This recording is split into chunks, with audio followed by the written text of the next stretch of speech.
your case completely reversed, sentencing, what have you. So here's some things that can be done, and I'm sure that his legal team is attacking this. So this was actually a good thing for Richard Allen. Amazing thing, in my opinion. So the Brady violation standard under Brady versus Maryland, the prosecution must disclose exculpatory evidence, which is evidence favorable to the defense. Okay, so however, to prove a Brady violation, the defense must show that the evidence was favorable, exculpatory, or impeachable is what that means.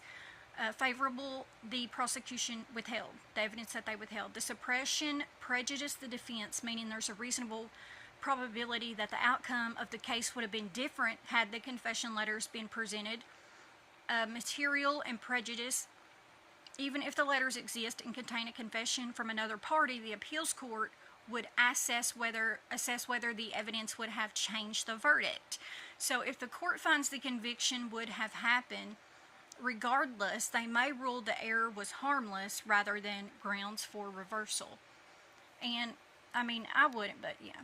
So post-conviction strategy, this is another option. If these letters were not disclosed before trial, Allen's attorneys could use this issue to seek a post-conviction relief, a PCR hearing, rather than relying solely on the appeal. So a PCR motion allows defendants to argue new evidence or like constitutional violations that were not fully addressed in direct appeal.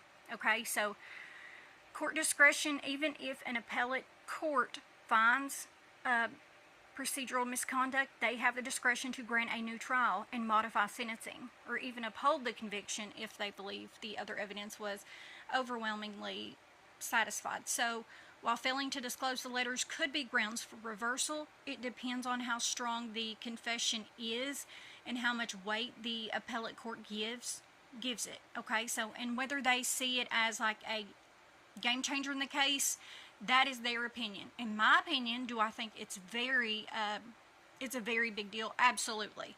I think this is like a miracle that's come out of the sky for Richard Allen. So we will see. Another thing is Richard Allen was moved from the Westville facility. Thank God, the facility that he was actually originally being abused at.